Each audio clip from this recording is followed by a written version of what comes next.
دیمەنی ئاژەڵدارە کۆچەریەکانە کە ساڵانە لە سەرەتای مانگی 6 لە دەشتی هەریرەوە بۆ شیوی زاویەی کوێستانەکانی چیای هەڵگورد کۆچ دەکەن و تا ناوەڕاستی مانگی 9 لەوێ دەمێننەوە.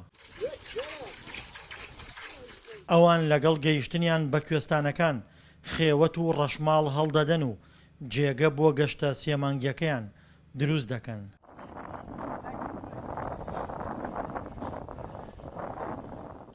ناوچە کوێستانیەکان بۆ ئاژەڵدارەکان ناوچەیەکی سەوز و پڕ لە لەوەڕگان.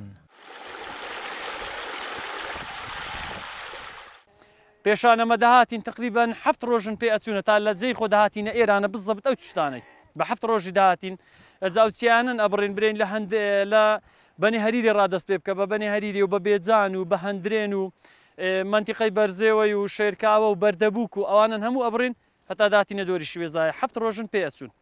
بەس ئێستا بەرنامەکە گۆڕدرایە، ینی ئێستا لێ هاتیە بە 2 سعاتان دەی لەبەرەوەی کرایتە ئەوەی بەلۆری ئەمە بارەکەین دەبی ئێستا کتاب بکرێتن دەبی هەموو سەرژمێر بکرێتن بە بازارانە دەین لۆ چتانانە وەلەو کە لۆ شوانەکان و لۆ برەی مارێ و لۆ خێزان و ئەوانە ئاسانکارترە ئێستا بەس لۆ حیوانی قچەک نەخۆش و ماندیبوونی تێدایە لەبەر چ نەخۆش و ماندیبوونی تێدا ئێستا بەلۆری ئەو حیوانە لەوێن دەرێ یەک هەوایە ئەمە پێشە کە دەهاتین بە عەفتێکە وەرێرانە وردە یعنی دەگەجەوەکە لێ ڕادەهات ئێستا یەکسەر لەوێ بارەکرێ و لەو هەوای دێتە خوارێ فەوری تووشی نەخۆشی ئەبی. ئاژەڵدارە کۆچەریەکان ئەو دۆڵ و شیوانەی لێی دەمێننەوە دابەش دەکەن هەر عەشیرەتێک و پێکەوە لە ناوچە و دۆڵ و شیوێک دەوارەکانیان هەڵدەدەن.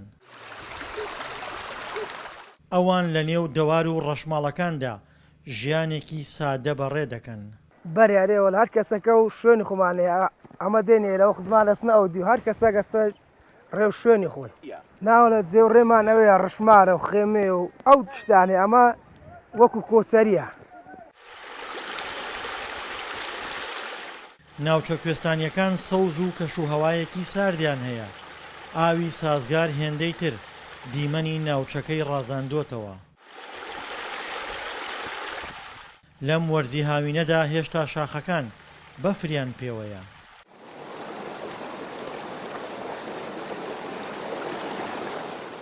پیاوان سەرقاڵی مەڕەکانیان و ژنانیش خەریکی دۆشینی مەڕ و بەرهەمهێنانی شیر و ماست و پەنیرن.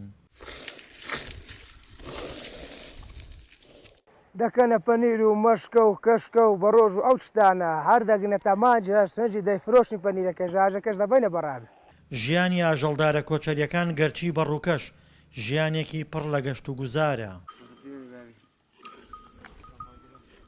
بەڵام 3 مانگی پڕ لە ماندووبوون و هێشتنەوەی ئاژەڵەکانیان لە شەواندا لە ناوچە شاخاویەکان بەسەر دەبن. هەندێکیان هەر ڕۆژی ئەوەلیکەوە سەرەکەون لە شەو بەچێوینە هەندێکیشیان 20 ڕۆژێک لە کنمارێ ئەبن هەتا لە وەڕەکەکەمەبی ئەو جا ئەچتە شەو بەچێوی وردە ئەچین و شەوێ لە تیا ئەمینە نوێستا منەوە تقریبا سعات 5 و ئەوانەیە ئەچمە تیای هەتا سبەینێ سعات 9 و 9 و ئەوانە شەوێ لە تیای ئەمینێمەوە.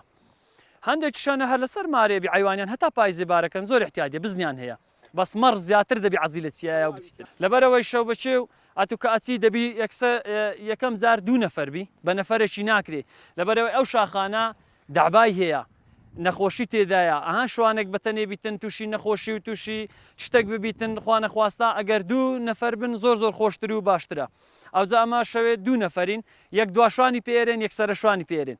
ئاژەڵدارە کۆچەریەکان دوای بەسەربردننی نزیکەی 3 مانگ لە ناوەڕاستی مانگی 9 لە ناوچە کوێستانیەکان جارێکی تر بنە و بارگە دەپێچنەوە بۆ ناوچەکانی خۆیان کۆچ دەکەنەوە بەو پێی لە وەرزی زستاندا ناوچەکانیان کێشەی لە وەڕگای نییە.